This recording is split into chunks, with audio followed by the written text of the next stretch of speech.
এখন প্রত্যেক ফ্যামিলিতে ফিভার দেখা যাচ্ছে, জ্বরটা দেখা যাচ্ছে এবং দেখা যাচ্ছে ১ জন ২ জন বা এবং এমনকি দেখা যাচ্ছে অনেক ফ্যামিলিতে প্রত্যেকেরই জ্বর হচ্ছে।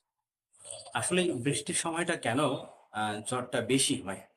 বা কি কারণ রয়েছে যার কারণে বিশেষ করে এখন জ্বরে আক্রান্ত হই?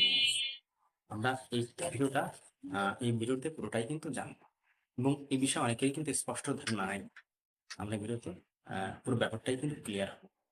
তো বিশেষ করে এখন এই বর্ষার সময়টা আমাদের যে যখন আমরা বর্ষায় ভিজতেছি বা যখন আমার বডিতে বর্ষা লাগতেছে তখন কিন্তু আমাদের শরীর ঠান্ডা হয়ে যায় এবং এই ঠান্ডা হওয়ার ফলে কিন্তু আমাদের রোগ প্রতিরোধ ব্যবস্থা ইমিউনিটি সিস্টেম এটা কিন্তু দুর্বল হয়ে পড়ে।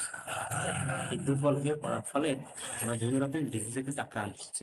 তখন রোগ আর এই ইমিউনিটি সিস্টেমের ভিতরে যুদ্ধ হয়। যুদ্ধ হলে তখন যখন আমাদের জীবনী শক্তি দুর্বল হয়ে পড়ছে তখন ঠিকই কিন্তু এই রোগটা কিন্তু অ্যাটাক করছে।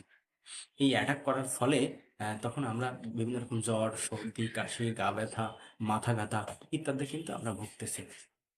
এবং বিশেষ করে এই ঠান্ডার সময়টা বিভিন্ন রকম ভাইরাস বা ব্যাকটেরিয়া আক্রমণ করার তাদের কিন্তু বিশেষ সুযোগ। তারা বিভিন্নভাবে সুযোগটা দেখে এবং সুযোগ পেলেই কিন্তু তখন আমাদের শরীরে ঢুকছে এবং আমাদেরকে আক্রান্ত করছে। তা অবশ্যই এই সময়টা বিশেষ করে মাথা এবং সমস্ত শরীরে কিন্তু বৃষ্টিতে বৃষ্টি লাগানো যাবে না, বৃষ্টির জল কিন্তু লাগানো যাবে না। অবশ্যই এগুলো এড়িয়ে চলতে হবে।